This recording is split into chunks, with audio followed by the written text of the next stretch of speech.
Hello there. After a truncated fixture list last weekend, the Sky Bet Football League returned with a packed programme and the chance, I suppose, to go again in the new campaign.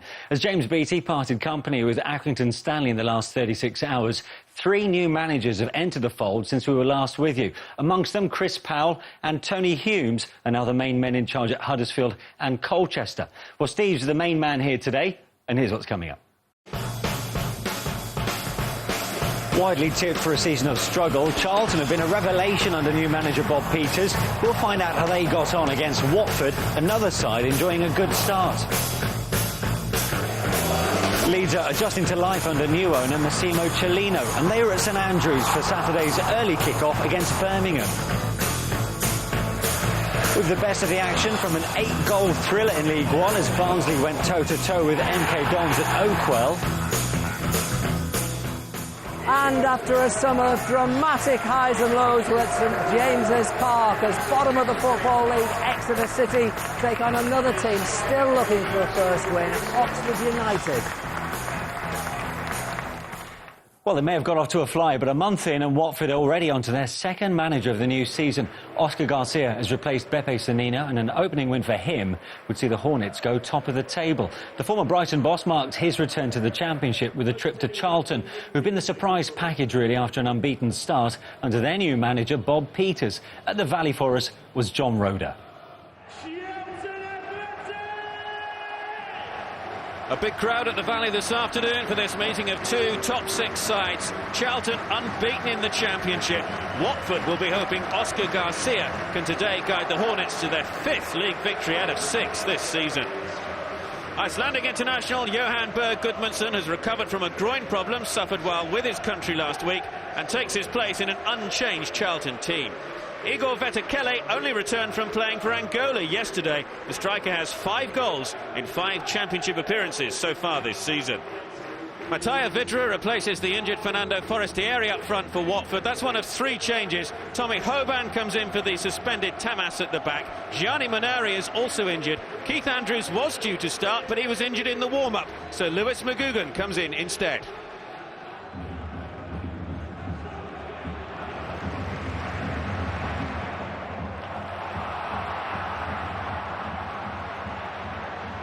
Ball forward to Vetekele, down in the area, penalty kick. Just over 90 seconds played. Aurelio Gomez with a yellow card for the foul on Vetekele. All through from Cousins. Watford claiming that the Charlton man was already on his way down. Yoni Boyens has already scored twice from the spot this season. The Belgian on loan from Standard Liège, puts Charlton in front.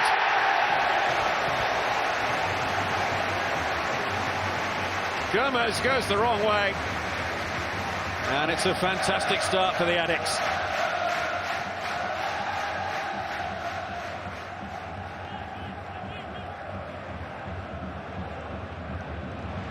One back by Boyens. Kelly. Away was by Ekstrand. But Watford have a chance here. Deeney! Troy Deeney with the opportunity to bring Watford back on level terms almost immediately.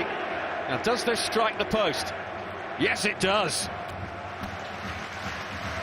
10 minutes played at the Valley, and in accordance with the family of David White, a minute's applause begins for the late Charlton striker, who sadly died this week, aged 43. David White, who scored 35 goals in 106 appearances for Charlton between 1992 and 1997. Here's Beacon. Jackson dispossessed. Abdi finds Vidra, who leaves it for Troy Deeney. Henderson right behind the shot. Mattia Vidra's role here crucial as he let that ball roll. Henderson able to watch it all the way though. Made wide by Ekstrand. Toza. Chase on here for Deeney, who's in behind Ben Haim. Deeney goes down. Watford fans howling for a penalty. But unlike Charlton, in the opening minutes, Watford do not get a spot kick. Anya on the charge. Able to get the cross in as well. And Anya just picking himself up a little slowly, having collided there with the advertising hoardings. Watford corner. Charlton with virtually everybody back to try and keep it at bay. Long range shot from Anya. Henderson saw it late. Terrific effort.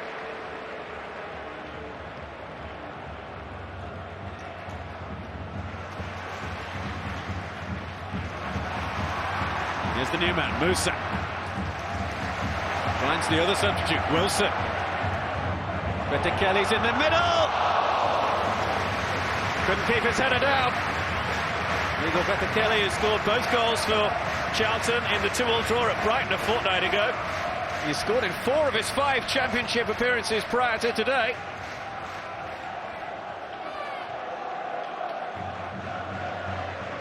Paredes. Toza. Anya. Toza's ball in. Dyer! Well, how much was Slory Wilson aware of Lloyd Dyer's presence there? The deep cross, and Dyer was suddenly in and behind the Charlton man.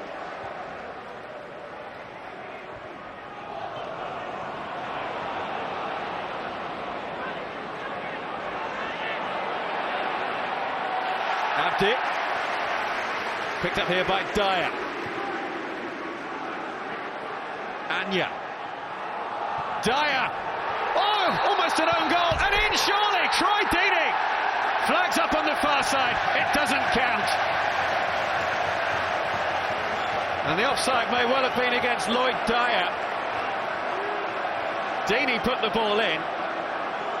Now let's have a look here. Watch the run here on the left of your picture from Dyer. Is he offside? Came off the post. Deeney put it in, but Watford's celebrations cut short by the flag on the far side.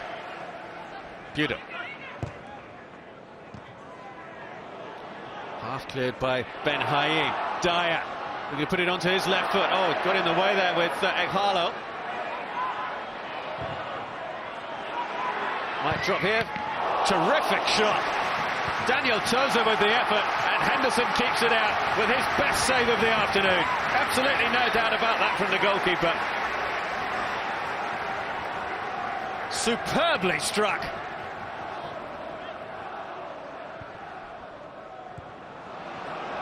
Taken well by Ekstrand. Abdi. Ekstrand. Dyer. Chance here. Terrific goalkeeping from Henderson. And again, Stephen Henderson preserves Charlton's lead. Suddenly there was a man over. Dyer was that man. Henderson spreads himself wide and is able to make the block. Away by BK. Shot from distance from Toza. Toza again. He's got Anya to his right. Anya's cross. The reaction of the Watford players tells you all you need to know. It was set up so nicely for Anya. Got it all wrong. I'm happy today that we held on. In Brighton we gave it away last minute in injury time. And today, with a great crowd, a lot of people who backed us up, it's a massive result, and we're very happy. But okay, we need to enjoy it now for a few hours, me as a manager, and then focus already on Tuesday, Wolverhampton. We had much more possession, because if you have possession but you don't create chances, it's for nothing. But we had 15 shots on target, and then it wasn't our day in front of goal. I'm sure on another day we will have been comfortable winners. Well, hard to disagree, really, with Oscar Garcia in his first game in charge of Watford. For Charlton, of course, their flying start to the new season continues, Steve, and they certainly had to ride their luck at times. What do you think? Yeah, I think they earned it. They certainly worked hard enough, when they didn't have the ball. 14 shots on goal compared to 4 from Charlton. So, the stats bear that out, what Oscar Garcia said about, they did dominate and they, dominated chances as well. We had a couple of penalty incidents in the game, so what was your reading of both of them? Well, I think they were both penalties. This first one, where Verticoli goes over Gomez's arm. I think he's got every right to, to go over there. He puts his arm out, sweep of his arm. And why should he jump over it if it's in the box? Then he's going to go down. It's a good penalty.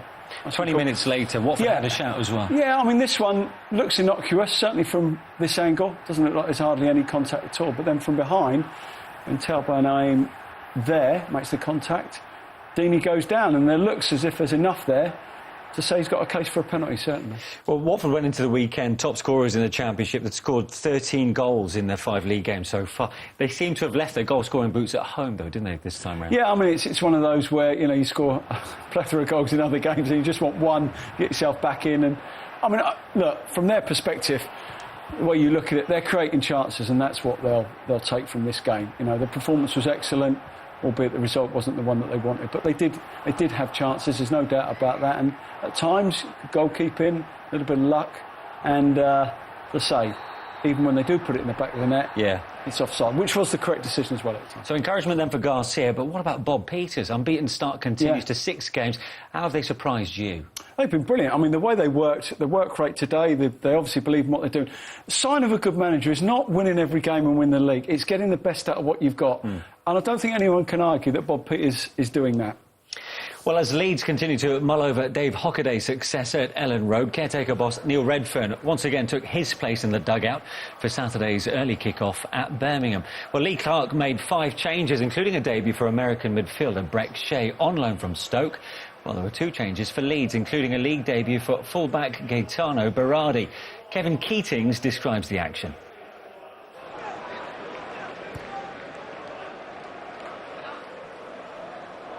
Kept in well by Donaldson. Plenty of room now for Shea. Grounds the left back on the overlap. Shea goes for goal. Stings the hands of Silvestri. Well, a confident start for the Birmingham debutant, Breck Shea.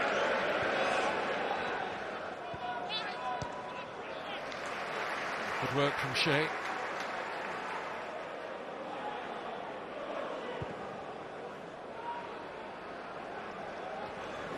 Oh, it's an awkward header. Flashes just wide off the head of Belushi. Oh, his heart must have been in his mouth there. Misreads this horribly. This is Breck Shea. Thomas. Shea again. And Wes Thomas! Goal for Birmingham! Superbly dispatched by Wes Thomas. Snapped into the feet of Wes Thomas by Shea, opened his body out and drilled it unerringly beyond a helpless Marco Silvestri.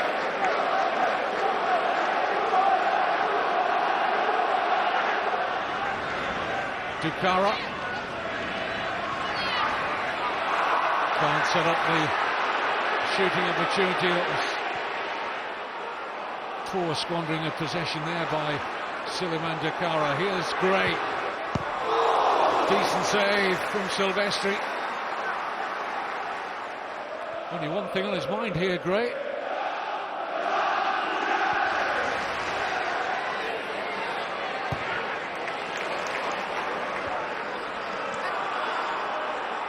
Belushi, Bianchi. No pressure on Ardley, it's not a good header. In goes Mowat, and a goal for Leeds. The 19-year-old gets his first goal of the season. Poor header here from Neil Ardley. Really should have been clearing the penalty area better than that. And he beats the ground in frustration, Ardley, as Mowat finds the corner of the net. 1-1. Well, he'll be heartened, Neil Redfern, by the second half performance as we move in closer to the full-time job.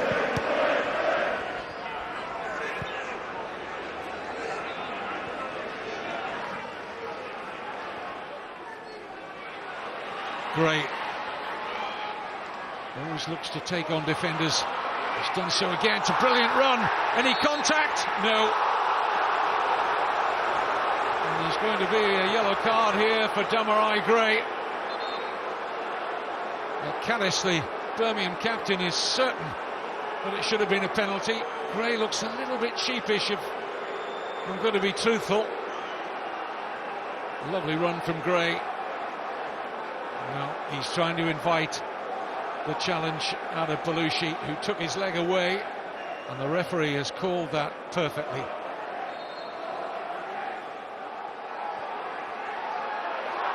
Here's Gray again. Another dynamic run all the way. Big save from Silvestri. What an exciting player Demarai Gray looks.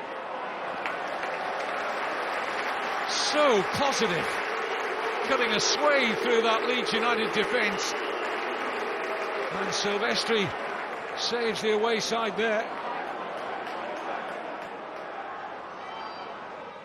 This is Dukara. Antonucci finding spaces here, Leeds. Antonucci loses out to Edgar, and away come Birmingham, and Edgar has completed his run forward here to support Donaldson, who's got Cotter on the outside. Edgar's in the box now, the big centre-back. Oh, there was the chance to win it for Birmingham City. And Wes Thomas at the far post can't deliver.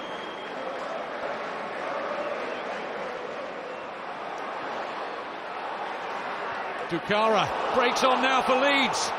Can they steal it? 3 against 3. It's Rudy Austin! Denied by Randolph. What a dramatic finish at St Andrews.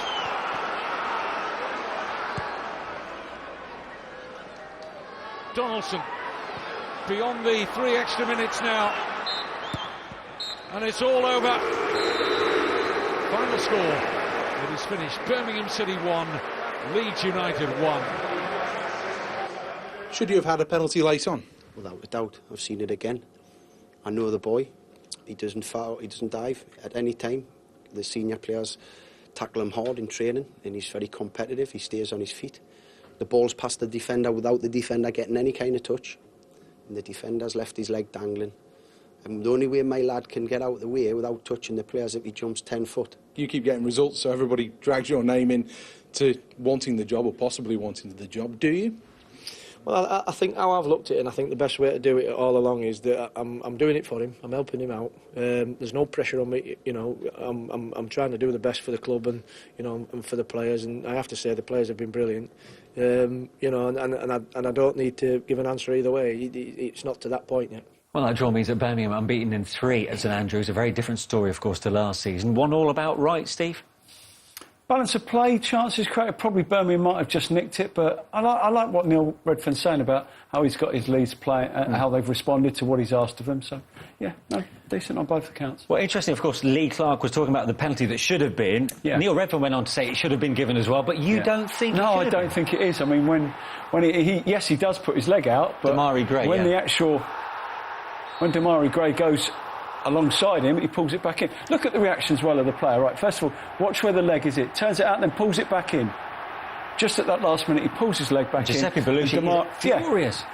That's because it's not a penalty. He knows that he's pulled his leg back in and Demarai Gray's gone over it. Look at the reaction of Demarai Gray. Yeah. It's quite sheepish. He's sat on the ground. If that had been me and I had a legitimate penalty call, I'd have been up, I'd have been in the face of the defender, I'd been remonstrating with the referee. He doesn't. He sheepishly gets up, takes his book in and takes his position back on the field. So plaudits from you then for the referee, Scott Duncan. I think he gets it right. I'm going to be unpopular with both managers here, aren't I? OK. A couple of goals in that game. Yeah. Both really good finishes, I thought. They were excellent. I mean, this is a fantastic... Not just a finish there, it's a great first touch. And the awareness, I mean, that's smashed into him, his awareness of taking it, nothing behind him, and then lifting the ball to the far post. And obviously, this has got a little bit to do with Neil Erdley's header, and then unfortunately he compounds the issue by actually going and trying to make the challenge, and it goes through his legs and into the far corner. But it's a good finish from the young man as well. Yeah, well done to Alex Mowat. And Blues almost hanging on towards the end. Now, look, it looks 4 points under Neil Redfern at Leeds. Yeah. He looks like he's going to be taking charge of the game against Bournemouth on Tuesday. You look at the people linked with that kind of job. Robbie Fowler, Jimmy Floyd-Hasselbank, 2 former players. James Beattie's been added to the mix. Yeah. Are these the kind of candidates that you'd expect to be linked? Well, I would imagine when you're going into a club like Leeds, which is, as we said, is a huge club. It's still a brand. There's no doubt about that. I would imagine you would have had to have done at least 1 or 2 jobs prior to this, just to show that you can do it. It's a huge leap of faith to employ someone who's never been a manager at a club of that size. Right, 4 more games coming up, starting with Blackpool, where it's been another bizarre few days for the football club. The owner and chairman, Carl Oyston, was unsuccessful in his pursuit of a potential new manager, and that despite the small fact that Jose Riga was still in the hot seat. Maybe he was trying to make a point. Talking of which, could they get there first against Wolves in what's been a torrid start for their fans? I just think the manager and the chairman should get together so people know what's happening.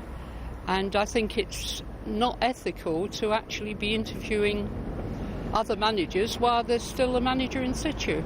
We are giving him all the support, he deserves it. We haven't won a game under him, but it's not through his fault, it's because he hasn't had the backing of the chairman. I'd keep Riga. I think if we let him have time, I think he's capable of keeping us up. So yeah, I think he's the right man for the job. Maybe this is what they meant by being thrown to the wolves. He may have a lack of support from the boardroom, but Jose Riga's getting plenty from the terraces. His players are rallying round him too, sticking together to keep the visitors at bay. Joe Lewis pulling out all the stops to deny Michael Jacobs. That said, Wolves, who could have gone top with a win, could have been in front by half-time, but Rajiv Van La Parra's cross-come shot cannon back off the woodwork. That exact same goal frame would prevent Blackpool from ending a run of 6 straight defeats in the best possible way. Niall Ranger thwarted this time. But if Pool's chairman Carl Oyston was trying to make a point with his actions this week, perhaps the manager has just made his. I can only say one thing, that in around 25 years of coaching, I had received no one single remark about my professionalism, and I think that even today I give the proof that I'm a professional, total professional. That's the only thing I can say. This was the quintessential game of 2 halves. Cardiff were cruising at the break, with Norwich simply not at the races. Joe Rowles steering the Bluebirds into a 4th-minute lead. Ole Gunnar Solskjaer felt the first 45 minutes were possibly the best he'd seen from his side this season, and their second goal was certainly very easy on the eye as Aaron Gunnarsson applied a crisp finish to a neat move. It may well have continued to be a good day for Cardiff had they made it 3 straight after the break, but John Ruddy's save from Federico Macheda proved pivotal. Neil Adams admitted he gave his players a rocket at half-time, and Martin Olsson fired them back into the match early in the second half. Cardiff came from behind to win the Premier League game here between the sides last season, but it was the Canaries who turned the tables on this occasion. Newly appointed captain David Marshall did well to keep out Cameron Jerome, but Wes Hoolahan mopped up the rebound. Next, a combination of quick Norwich thinking and sleepy Cardiff defending allowed Michael Turner to get the final touch after some top work from Alex Tettey. And while there'd been plenty of attention on the former Canaries now at Cardiff ahead of the game, it was an ex-Bluebird who had the final word as Jerome charged through late on to condemn the hosts to only their 2nd defeat of the season. We wanted to make sure that we started second half bright, and we did. We had a fantastic chance, great save by John Ruddy, and then but football changes quickly. The pleasing thing is the way they rolled the sleeves up then and went and put it right, basically, and that was down to them. After a bright start to the season and unbeaten on the road since March, Millwall were confident of a result at Portman Road. But while the Lions dominated early on, they were left with nothing to show for it. The away side should have taken the lead when Martin Wolford's shot rebounded to Jermaine Easter. His miss was the turning point. Ipswich grew into the game after that narrow escape. David Ford was forced into action by Daryl Murphy.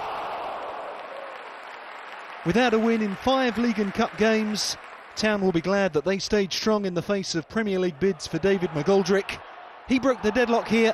A deflected strike from the £8 million rated striker gave Mick McCarthy's side a slender lead at the break. They doubled it just after the hour. A scrambled goal from Murphy ended Millwall's resistance. After the game, Ian Holloway expressed concern at how his side lost belief after Ipswich had edged ahead. And while Scott McDonald brought a save out of Dean Gherkin, there was nothing to stop Ipswich recording their first win since the opening day of the season. I don't know when there's a good or a bad time to score, but it certainly changes the dynamic of the dressing room, certainly for me and for Ollie, and made my half-time team talk easier. I spoke at half-time, tried to muster the troops like I normally do, and unfortunately today that was one of them.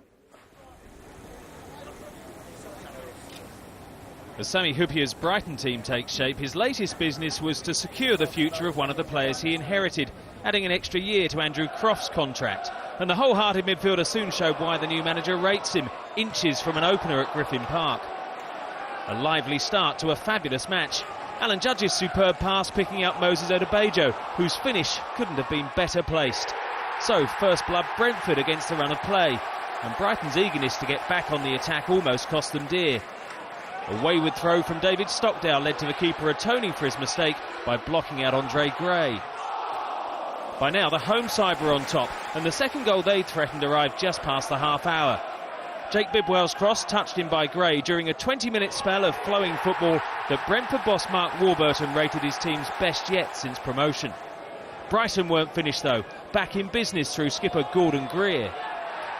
Hyypiä's attacking approach is making for some thrilling matches, though some of the team's defending has the Finn tearing his hair out. Bidwell's determination knew no bounds, and he was able to get to the byline for his second assist. Jonathan Douglas restoring Brentford's 2-goal cushion.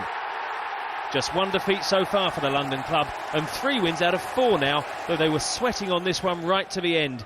João Teixeira's fancy footwork and Danny Holler's delicious strike kept Albion in contention, but they couldn't avoid a first defeat in 4 league matches. Great game for the neutral. Not so good for the coaching staff, but a welcome 3 points. It was a very open game. We knew it would be beforehand. 2 teams who want to go and dominate the football, but I thought it was a well-deserved victory today. And a great way then for Brentford to register their first home win, and as a result they move into the top 6, Steve. Fantastic, keeping that momentum going from last season. Made 1 or 2 signings in the summer which have certainly hit the ground running, and at this stage all looks very good. Steve, I've got to ask you your views on what's been going on at Blackpool the last few days. Chairman's pursuing another manager, Gary Rowett at Burton, when he's got a manager already in the job over at Bloomfield Road. Yeah, I mean, this is strange, isn't it? It's almost as if there was a breakdown in relations, even as they sort of like they literally shook hands and then fell out, sort of thing, because this situation's gone on for, seems like forever and a day. You're 6 games into the season, and obviously still not, there's still no form of communication or relationship there between the two of them. It's a really difficult situation that needs resolving, but certainly not in the way that they're going about it, So huge credit to Jose Riga and the players, I suppose, despite all that's going on, to pick up their first point of the season against Wolves. Amazing comeback from Norwich at Cardiff 3 or 4 weeks ago. I remember you saying you've been hugely impressed by Norwich. Yeah. Well, the early signs look good for Neil Adams. Even you must be surprised by the way they turned it on the second half. What were we saying? What was I saying at half-time? I'm going to have to eat my words here, because Cardiff were 2-0 up and cruising, and all of a sudden, Norwich turned this round. I mean, 25 shots on goal in this game. That's away from home. Away from home against, one of the top sides in this division. So it just shows what they're capable of, and obviously Cameron Jerome, we know what a threat he can be at this level. And as I said, I said to you a while ago, whoever finishes above them, I don't think they'll be far away. They're my tip for this. At this stage, what I've seen, they would be my tip for this division. Jerome already looking like a great addition. Yeah, he did really well, didn't he? Back end of last season, played a huge part. He might not have had the goals to show revival, for it, but no, he was a massive team player, wasn't he? And was he carrying that on? Well, as for the rest of the Championship, with just 1 point from their opening 5 games, it's been another disappointing start, to say the least, for Dougie Freedman at Bolton. Their latest quest for 3 points was a home game against a solid-looking Sheffield Wednesday. Time to see if the 2-week break had done Bolton any good. Still without a win and on the back of 3 straight league defeats, the patience of the locals is being severely tested. A buoyant Sheffield Wednesday arrived looking to add to their misery. At times the home team were living on their nerves. With Andy Lonergan beaten, Matt Mills raced to the rescue to prevent Chris Maguire from giving Wednesday the lead before the Scot wasted a second chance. 3 of Wednesday's 4 wins this season have come away from Hillsborough. In the second half, Joe Mattock went close as Bolton survived another scare. Despite making 6 changes to the team that lost at Leeds a fortnight ago, Dougie Freedman's men rarely threatened. When they did, Jay Spearing failed to really test Kieran Westwood. In total, the Owls had 24 attempts on goal, but only 4 of those on target. Liam Palmer's effort was hit sweetly enough, but Lonergan was equal to it. That lack of a ruthless streak ended up costing the Yorkshire club all 3 points. Tom Leeser's header cleared off the line by Dean Moxey, which merely added to their frustration. We've come to Bolton, played him off the park. You've got to be more ruthless in goal. We've had several good chances to get our noses in front. It's definitely 2 points dropped. After a forgettable first half, the action picked up early on in the second period on the south coast. Bournemouth boss Eddie Howe had praised the partnership between Jan Kermorgant and Callum Wilson, and the pair would have produced the opening goal had Wilson not got his footwork wrong. The informed striker had the chance to make amends for the miss just minutes later, but after showing great pace and touch, he couldn't quite squeeze in his 6th of the season. Instead, Steve Cook popped up with his 2nd goal in 3 league games when he connected with Matt Ritchie's cross. Goals have been a major problem for Rotherham. They travelled to Bournemouth with just 2 in the Championship all season, the fewest in the division. Substitute Alex Revel came close to improving that total before an unlikely source did add another into their account. Jordan Bowery's stoppage-time header was his first goal since scoring against the Millers for Chesterfield back in 2012. But the headlines were nearly snatched away from him by Andrew Sermon, with the deadline day signing from Norwich forcing Adam Collin into a smart stop. To concede so late when it looked like we had the points in the bag is hugely frustrating. It was always going to be a difficult game. We expected that. Rotherham made it difficult for us. Chances were at a premium, but once we got our noses in front, you'd expect us to win the game. Blackburn remain among the early season pace setters, but they did it the hard way against Wigan. The key incident of the first half saw Callum McManaman make sure that he fell over the outstretched leg of Alex Baptiste, a penalty for Wigan. Even Ramis was wasteful from the spot. Still, the Latics might have taken the lead into half-time. McManaman again, this time forcing a save out of Paul Robinson. Wigan did get their reward 6 minutes into the second half.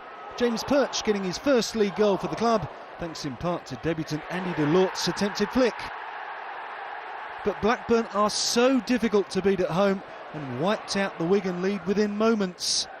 Man of the match Ben Marshall lashing in his first goal of the season. A third goal in 5 minutes followed from a disputed free kick. Jordan Rhodes was on target from Craig Conway's delivery. And suddenly, Rovers were heading for a 9th consecutive game unbeaten at Ewood Park, with Marshall very much the star of the show. Wigan was soon being overrun. Only Scott Carson kept the score down. Luke Varney denied by the goalkeeper's studs. But the third goal was on the way. Marshall capping his memorable display with a goal hailed by his manager as being of Premier League quality. He's got fabulous technique, and he can do that. And unfortunately for us today, he scored 2, and I think Carson made an outstanding save from him. Another one. But we've encouraged him to do that, and that should give him a massive boost. At the Medeski Stadium, 2 strikers took their bow, and both debuts were memorable. Glenn Murray's for the right reasons. On loan from Crystal Palace, he took just 15 minutes to find the net, shortly before Fulham's new man Matt Smith made his mark on Hope Akpan. Referee Mike Jones went straight for the red card. Who'd have thought Fulham's wretched start to the season could get even worse? Felix Magath's depleted team tried to turn the tide. Chris David forcing Adam Federici to go full length as they reacted to the early setbacks. But the Royals soon reasserted their authority. well on top in the second half. Simon Cox allowing Gabor Kirai to reintroduce himself to English fans with a sharp stop. The former Palace keeper did even better to prevent Jake Taylor from stretching Reading's lead, his reflexes undiminished at the age of 38. But the man drafted in from Munich to add experience at the back looked less reliable as Murray made himself an instant Reading hero. Wary of pushing the striker too hard after a long time without regular football, Murray was subbed before he could complete a hat-trick. His replacement, Pavel Pogrebniak, close to adding the third himself. Ultimately, that honour fell to the Russians' fellow sub Nick Blackman, who confirmed Fulham's 5th defeat in 6 winless matches 5 minutes from time, on a day when the travelling fans called for Magat's dismissal.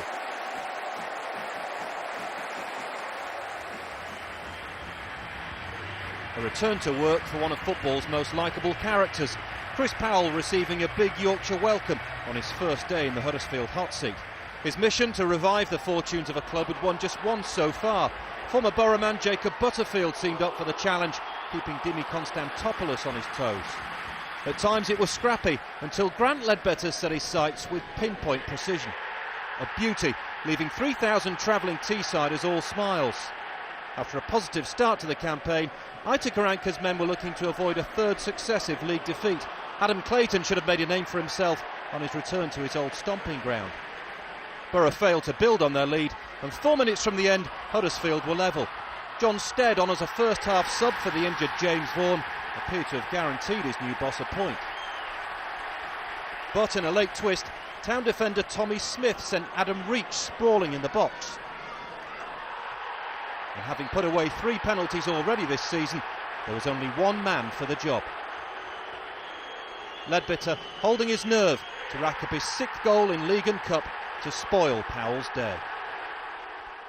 Well, I've learned a lot about my players, not only today, but in the week I've had them.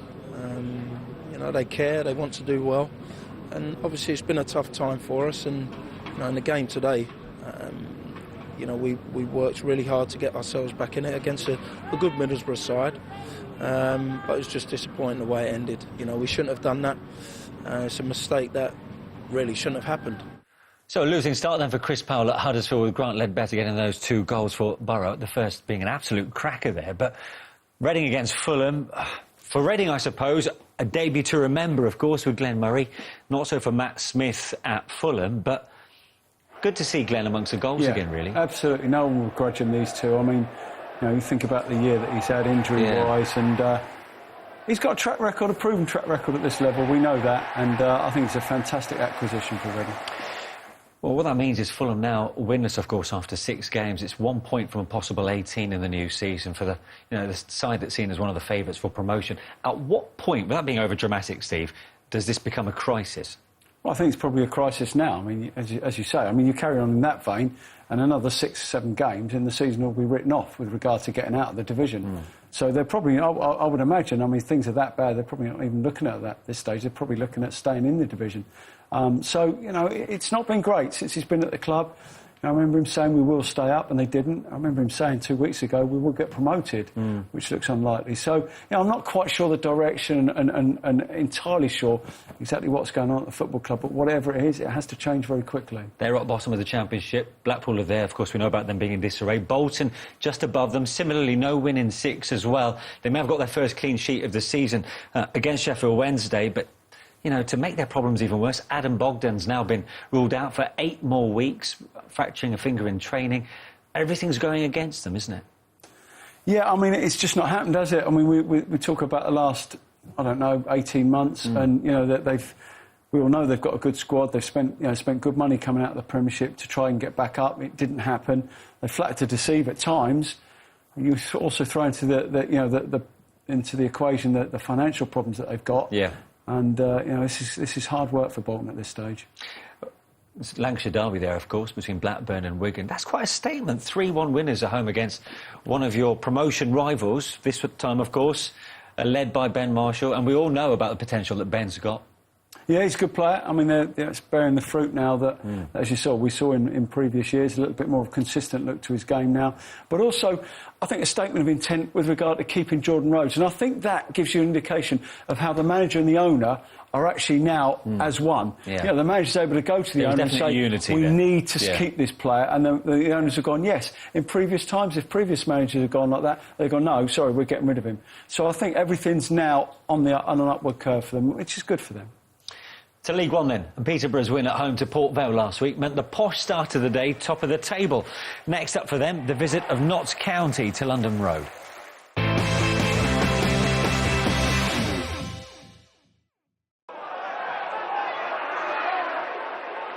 Frustrated rather than disappointed. That was how Darren Ferguson summed up this rare off day for the posh.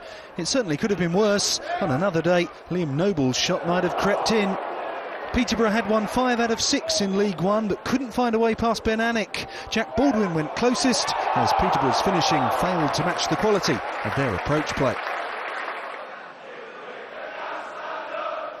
Bristol City replaced Peterborough at the top of the table after cruising to a third straight win, although they were given more than a helping hand by the Doncaster defence.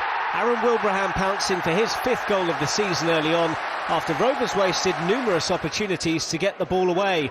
Paul Dickoff's side almost paid the price for failing to clear their lines again soon after, when Joe Bryan came within inches of doubling the Robins lead. But they didn't have too much longer to wait until their second goal arrived, as the Donny backline offered up another gift. Some lovely link-up play set Kieran Agard away, but it looked like the move would come to nothing when Wilbraham didn't connect with the cross. Enter Cedric Avina, who presented a chance to Mark Little. And there seemed little chance for Rovers when they lost Harry Forrester shortly after half-time. Already booked early on for diving, his kick in anger proved extremely costly. Dickoff revealed Forrester apologised to his teammates after the game, with his manager calling his actions silly and unprofessional. Understandably, Dickoff was also unhappy with all of the goals his side conceded. Their final act of self-destruction coming 8 minutes from time, as Bryan was allowed to snatch possession away, and he teed up Agard, who bagged his first goal for the Robins since joining from Rotherham over the summer. I'd rather be at the top of the table than bottom of the table. So if someone says you're up there to be shot at, I'm not really too bothered about that. I'd rather be up there to be shot at than bottom of the league, because when you're bottom of the league, everybody wants to shoot at you as well. Crawley boss John Gregory promised better after the 4-0 humiliation at the hands of Rochdale, but you could still forgive the home faithful for covering their eyes when Fleetwood attacked, especially when Jamie Proctor went close.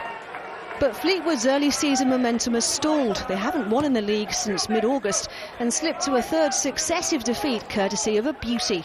Isel McLeod combining with Jimmy Smith to score his 3rd of the season, and he won't get too many better than that.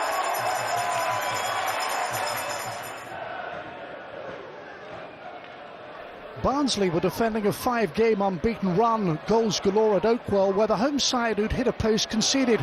Mark Randall's strike was parried, and Benikofobe took his tally to 4 in 3 with a follow-up for the MK Dons. And they'd established a comfortable cushion by the interval as Samir Carruthers weighed in with the all-important contribution.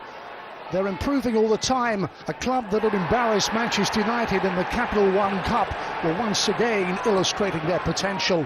The goal scorer was involved in their 3rd, another well-worked effort. Dele Alli finished off the move. He looks a fine prospect. Manager Carl Robinson introduced Will Grigg to the fray, and an MK Dons 4th followed. Grigg claimed it. The Tykes again caught out of the back and looked to be heading for a damaging defeat. Another substitute, Ben Reeves, added to Barnsley's problems with the 5th of the afternoon. The art of goal scoring appeared all too easy, and a comeback looked highly unlikely. There was to be late drama though. The MK Dons had kept 4 consecutive clean sheets, but that was about to change. August Player of the Month for League One, Conor Hourihane scored twice. Both were special efforts, having made it 4 goals in 4 league games. This strike brought it back to 5-2. They scored a third in stoppage time. No shortage of entertainment in this high-scoring affair. Devante Cole completed the scoring, but Barnsley have been left with much too much to do.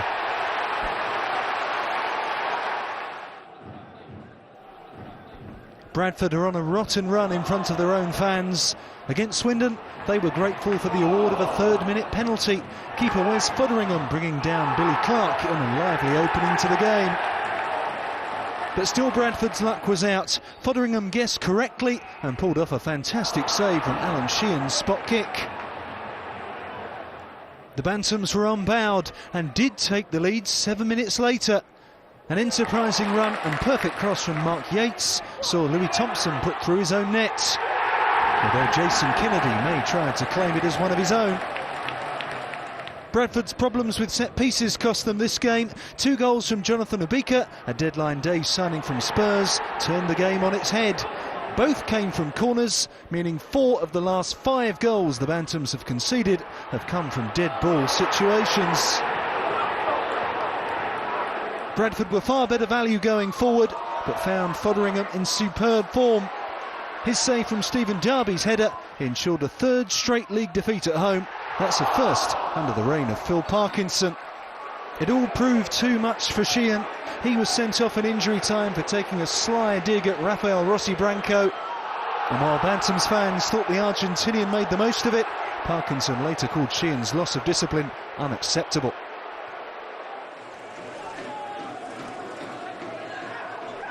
Russ Wilcox's half-time team talk had the desired effect, with Scunthorpe taking the lead just 29 seconds after the break.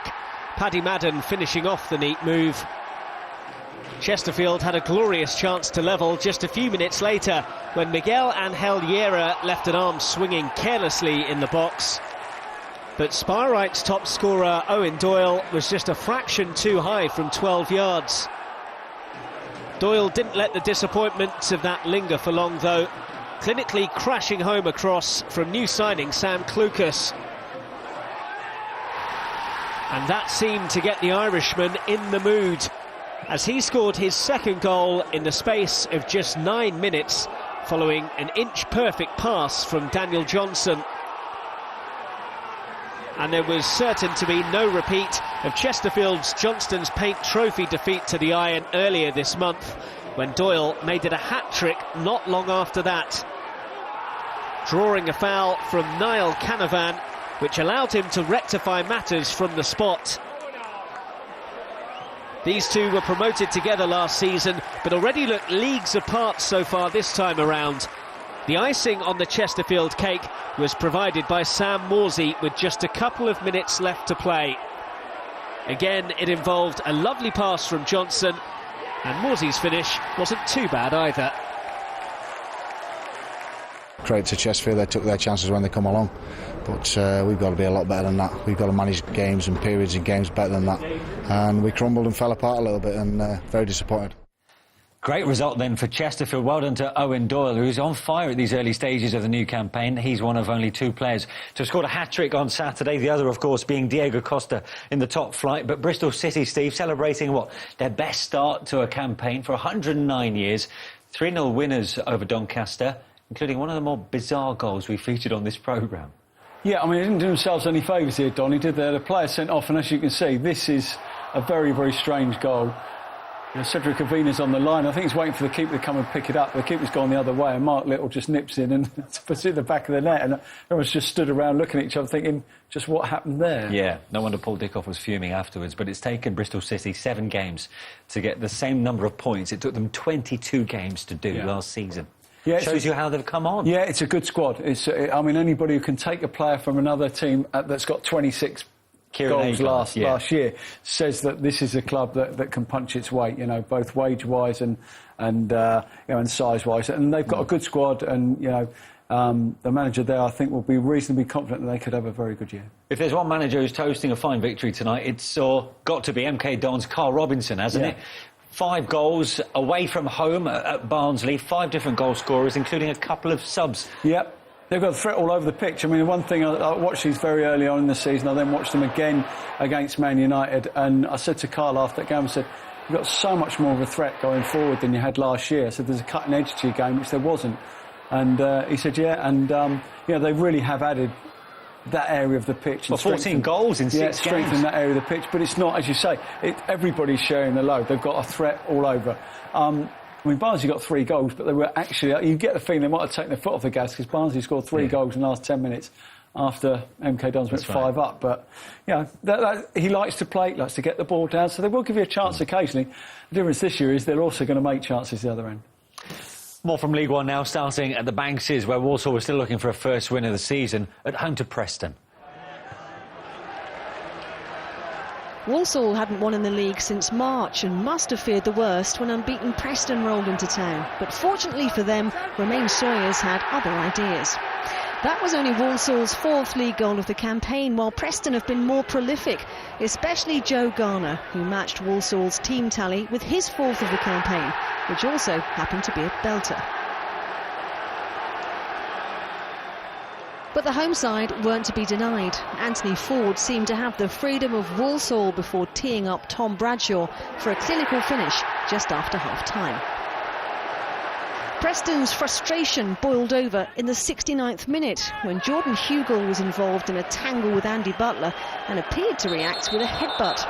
Referee Jeff Eltringham was certainly in no doubt as he produced a straight red. And the home side made the most of their advantage, dolloping icing on the cake when Paul Downing rounded off a priceless win.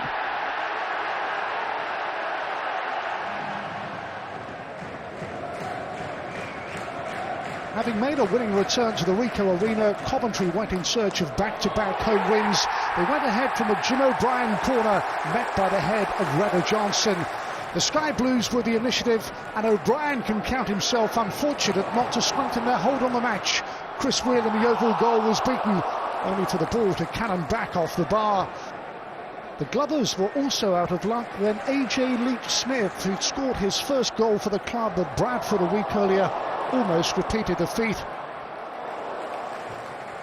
They levelled when Sam Foley reacted quickest to Jack Price's perfectly weighted through ball, and there was a prospect of a point from their Midlands visit. But it wasn't to be. Frank Newbold couldn't find a way past the visiting keeper, but Simeon Jackson could. Back from international duty, Jackson, who'd been among the substitutes, ensured Coventry's unbeaten record stretched to 7 games.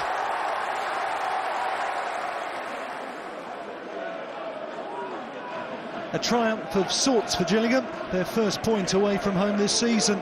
It might have been all 3 at Oldham, but Cody MacDonald had his shot saved at point-blank range by Paul Chubka. Without top scorer Jonathan Fort, Oldham lacked presence in front of goal. Substitute Amari Morgan-Smith missed this one. Fort surely wouldn't have.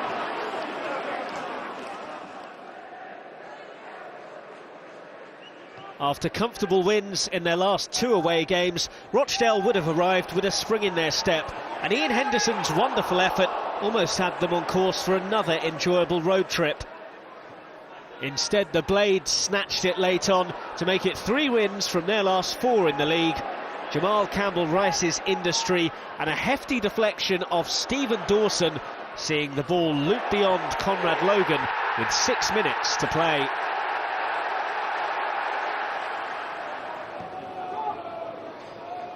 When you're enduring your worst start for 63 years, the last thing you need is to be down to 10 men at the end of the first half. But that's exactly what Colchester faced when their skipper Magnus Okuwangai got a straight red for a rash challenge on David Mooney. But backs against the wall seemed to really bring the best out of the U's, and they got their reward when Sanchez Watt showed pace and power to put the visitors in front. Leighton Orient boss Russell Slade admitted afterwards his job is on the line if the O's lose at Notts County on Tuesday, and defending is clearly a priority. Freddie Sears rounded off Colchester's first league win of the campaign with ease, while these are more difficult times for Leighton Orient.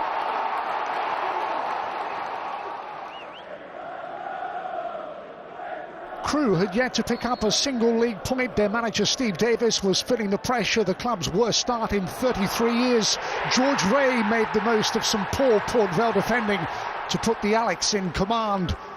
Vale have struggled on their travels for some time now, and they conceded a second.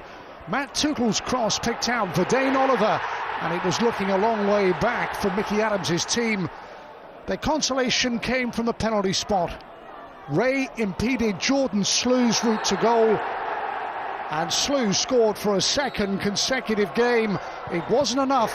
Port Vale's form is cause for concern. So a Derby Day win then for Crewe, and their season is belatedly up and running with that first victory of the season. And some optimism too then, Steve, for Colchester. And some turnaround really under new manager Tony Humes after 4 consecutive defeats. A draw and a victory, 2 clean sheets impressively against a side, you know, tipped to do well in Leyton Orient. Yeah, absolutely. I mean, it's amazing. I think he's been promoted, I think, same sort of thing as Joe Dunn was previously. But first and foremost, what you've got to do is you've got to make sure that you're tough to play against and you don't concede too many goals. You give yourself a chance in games, and then you've got 2 players up front, certainly those 2 today, who are capable at that level of winning your matches. And, you know, there's been a summer takeover, of course, at Leyton Orient. 1 win in 6 now for Russell Slade. And interestingly today, he's been told by the sporting director, Mauro Melanese, he has 1 game to sort it out. Otherwise, he'll be sacked by the owner, Francesco Becchetti. Just shows how quickly things can change. Yeah, I mean, obviously, you know, made some, what you would say at that level, certainly some big name signings during the summer. Significant investment. Yeah, absolutely. But unfortunately, and I think I think 6 or 7 came in January as well for that push to see if they could see it through last season. So, you know, has been very, very active in the transfer market. But with that comes pressure, and with that comes expectation. You know, and when you certainly don't repeat what you did the previous season with what is perceived as a better squad, a bigger squad and better players, then all of a sudden people start to question, you know, what's happening, and that's clearly what they've done. But it's a stark sort of reminder of how harsh football can be at times, isn't it? It certainly puts the pressure on, because he's going to have to pull a result out of the bag, I suppose, against the club he started his managerial career at Notts County in midweek. As for Coventry, 2 wins out of 2 on their return to the Ricoh Arena. And, you know, Stephen Presley signed up to a new 4-year deal only 8 days ago. Suddenly, is it all coming together for a serious promotion push this campaign? Well, it seems like this has dragged on forever, but you would like to think this is the beginning of the end and the start of something fresh and new, and, you know, something really good happening at that football club, because, you know, it's been in the doldrums for an awful long time. It's had to pop. I remember the last time they got in this situation where I think it was under Mark Robbins, and they were having, I think they were 6th or 7th in the division, and then sort of bailed out towards the end because financially they just imploded. So I don't think that'll happen this time. And yes, if that's a club at this level that gets it going, there'll be a match for anyone. To League Two now, and occupying the bottom 2 places in the Football League were both Exeter City and Oxford United, and they've suffered miserable starts to the season. Clem takes up the story after a summer that will live long in the memory at St James's Park. Put my money where my mouth is and laid my cards. I'ma go out fighting, leave my scars. As peaks and troughs in football go, Exeter City have had more than their fair share in recent months. Supporter-owned, so forced to live within their means, they spent most of the close season under a transfer embargo, and for the opening game of the campaign had to re-register their 41-year-old manager for bench duty. But it was also a summer in which they played 3 prestigious friendlies in Brazil to commemorate providing the opposition for the country's first ever international match back in 1914. 2 of the club's academy starlets joined the Premier League's elite in the England under-20 squad. And the Football League's longest-serving manager started his 9th season in charge, which is 6 times longer than English football's current average tenure. I have to say, you've excelled yourself today. Exquisite. It's business day. As per normal, it's been a very unusual summer. I mean, we finished the season, 10 players moved on. We didn't sign anybody because of our embargo. The embargo is not through bad business, just cash flow. Then we go to Brazil, which was a very unusual pre-season tour. The football was fantastic. The logistics were a nightmare. We came back with 4 or 5 players seriously ill. Managed to sign 2 players in August, and we started the season very badly. Well, it's amazing who you meet at the football. Exeter City, I'd never have put it together. Go on, explain. I moved down here about 22 years ago. I used to support Chelsea. I always saw Exeter as a kind of joke team, and they were going to get knocked out of the league one year, and I came to watch it because I thought last game of the year, nice to see them get kicked out, and I couldn't get in. And I was watching from outside, stood in a shopping trolley, and it was exciting. We don't have cheats. We don't have any cheats. We don't have rich people falling over for money here. You know, we have proper footballers who like to play the game. We've got a great manager in Paul who kind of instills that into them. We haven't got a lot here. We don't own our stadium, we don't own our training ground, but we have a lot of good people, and over the course of time that stands you in good stead. There will be highs and lows, and it'll take a little while to reshape teams, and well documented our youngsters that are coming through, 2 or 3 exceptional ones and more behind them. So yes, our fans have to be patient. I had a season ticket at Chelsea for 10 years, and this is 5 times as much fun. It's just without comparison. As much as it feels pretty miserable to be lying bottom of the league, we are only into September. There's a long season ahead of us, and we have to be patient, and I'm sure we'll do what's necessary.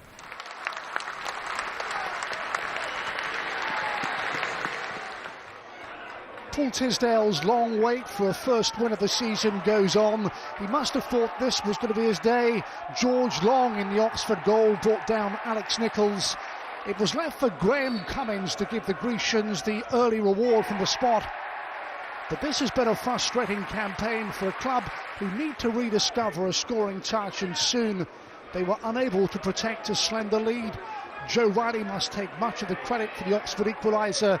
His run and cross was met by Callum O'Dowda, the first senior goal for the player. Exeter's best efforts to win the encounter ended in disappointment. Scott Bennett's header stayed out. Liam Sercombe had 2 attempts with the same outcome as the scoreline stayed the same. There was a scare for them as Tom Newey's flick on allowed Johnny Mullins a sight of goal, but there was to be no way through.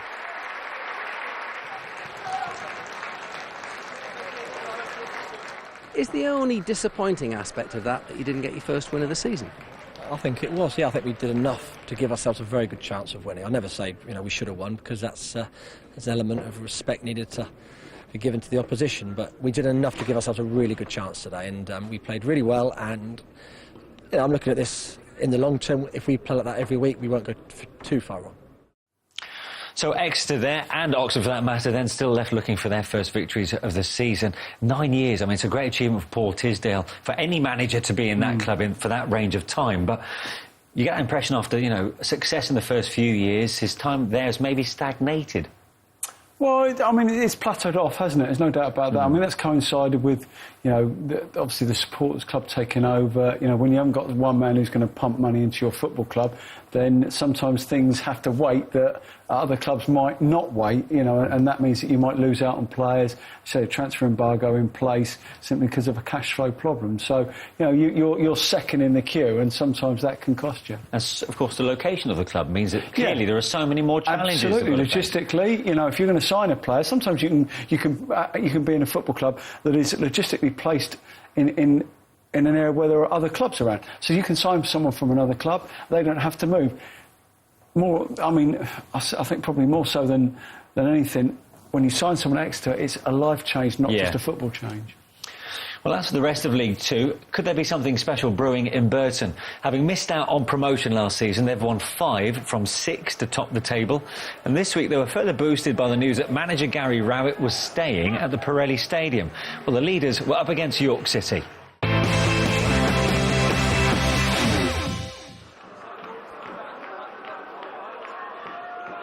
Burton had the inside track on York. Assistant manager Kevin Summerfield some plays for their opponents, and Luke very nearly did Dad no favours.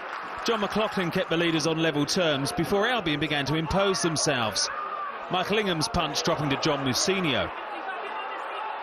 Keith Lowe to City's rescue as Burton found their rhythm. And after the break, the home team took control.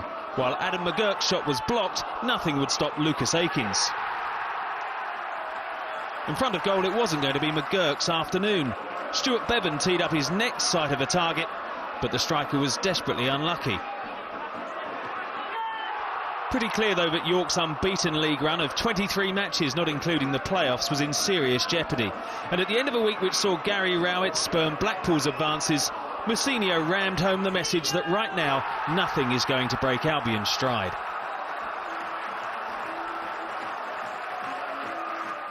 I knew it would be a very difficult game. Listen, you're talking about a team that haven't lost for something like 23 games in the regular league season. So to do what we did against them, I think shows again how potent we can be when we play well and when we do the right things. You know, I thought there was lots and lots of excellent performances again.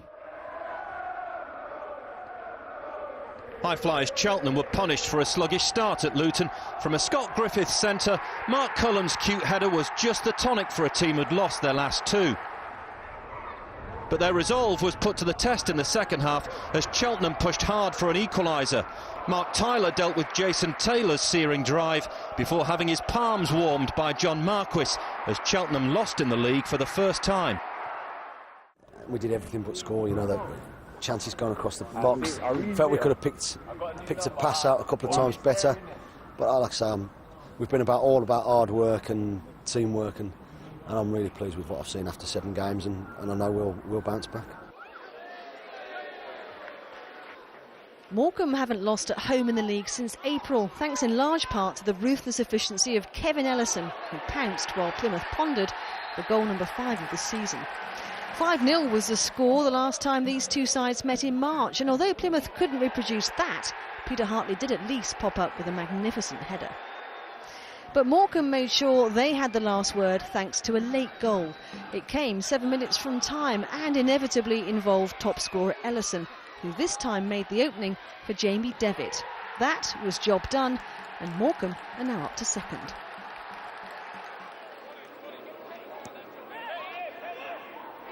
The 3 changes Mickey Mellon made to the Shrewsbury side included a recall for Jean-Louis Akpa-Akpro. The intention was for him to bury opportunities like that. These sides filled the bottom 2 places in League One at the end of last term. Stevenage made the breakthrough as Darius Charles' shot enjoyed a huge deflection to wrong-foot keeper Jason Luteweiler. The visitors could have been on terms before the break. This time Akpa-Akpro made a decent connection, but Sam Besant was down sharply. And although Charlie Lee was denied by a spectacular save, Borough had their 3rd league win of the campaign.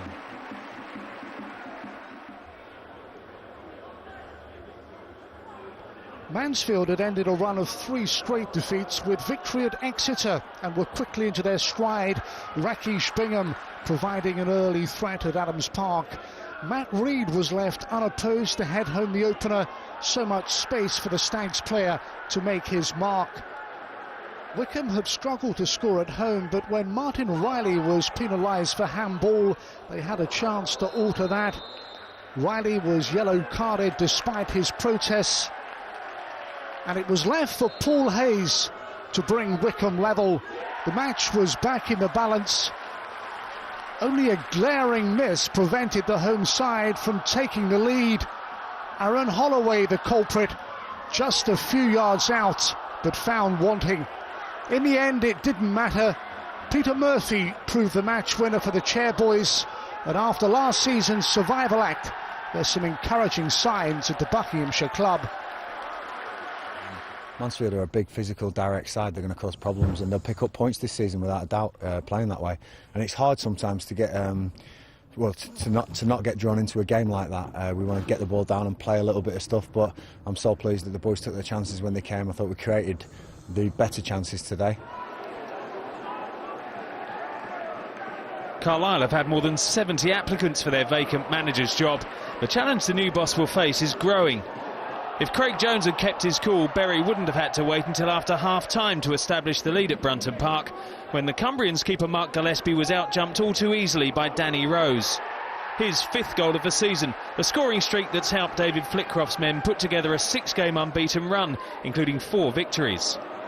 Once Jones had redeemed himself for that first half miss, Bury looked secure, though Mark Beck could have made their afternoon less comfortable as he latched onto Dave Symington's cracking cross. Instead, the Shakers stepped up into the automatic promotion places thanks to a thoroughly convincing scoreline. Victory topped off with a flourish by Ryan Lowe, leaving Carlisle rock bottom.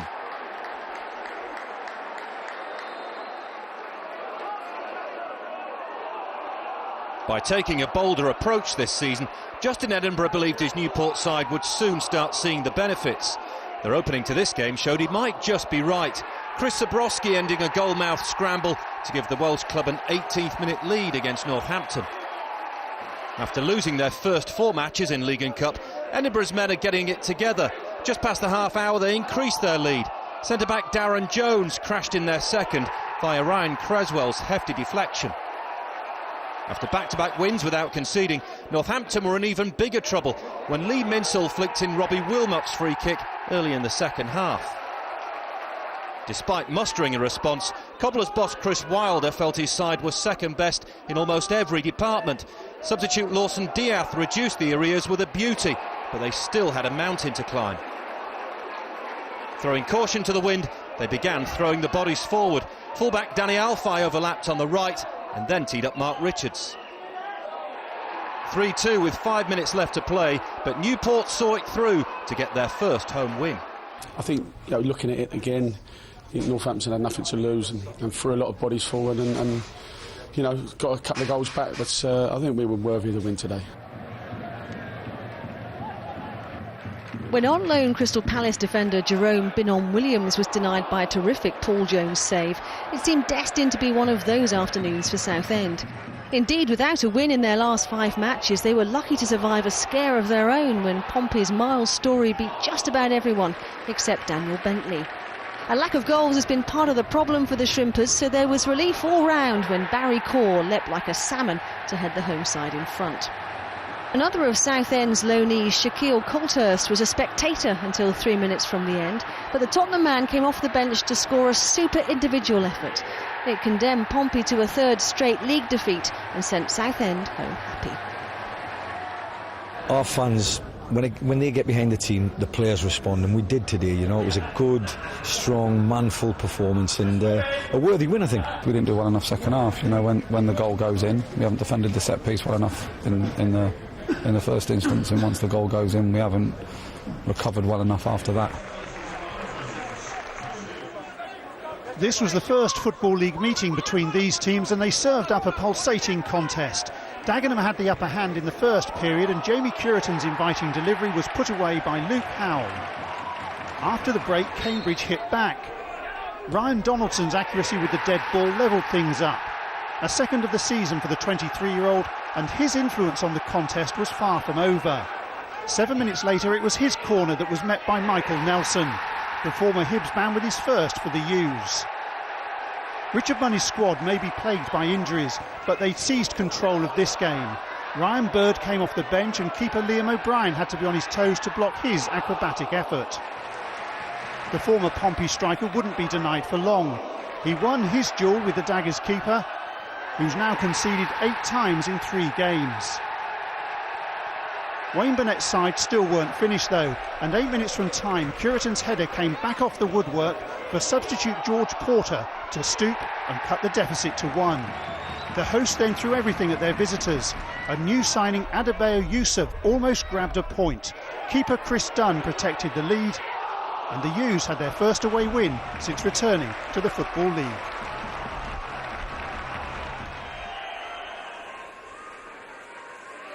With James Beattie gone, Accrington Stanley had a new man at the helm. Paul Stevenson put in temporary charge.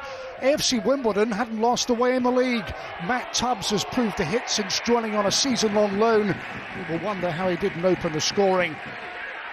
The Don striker was causing chaos, another scoring opportunity, but one he couldn't take. And Stanley punished their opponents. Adam Buxton set up the only goal of the match, and James Gray, their leading scorer, made it a winning start for the caretaker boss with his 5th of the season.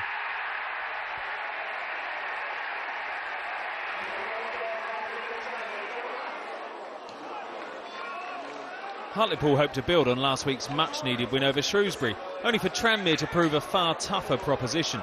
Sold short by his defence, home goalkeeper Scott Flinders did well to charge down Cole Stockton's effort, which set the tone for his busy afternoon. Flinders on his toes again to make sure Matt Hill's free kick didn't sneak in. Rovers took maximum points in their last 2 trips to Victoria Park. This time they had to make do with a draw. As well as Flinders, the crossbar would thwart them. Abdoulaye Balbaghi added to the list of Tranmere players that finished the match frustrated. So nothing to choose then between Hartlepool and Tranmere. Burton, however, they've already registered their 8th win of the campaign in 9 overall in all competitions. And all this despite the uncertainty, of course, around Gary Rowett. Well, I mean, we say uncertainty, but there's no uncertainty now, is there? I mean, he's made the decision to stay. The club want him.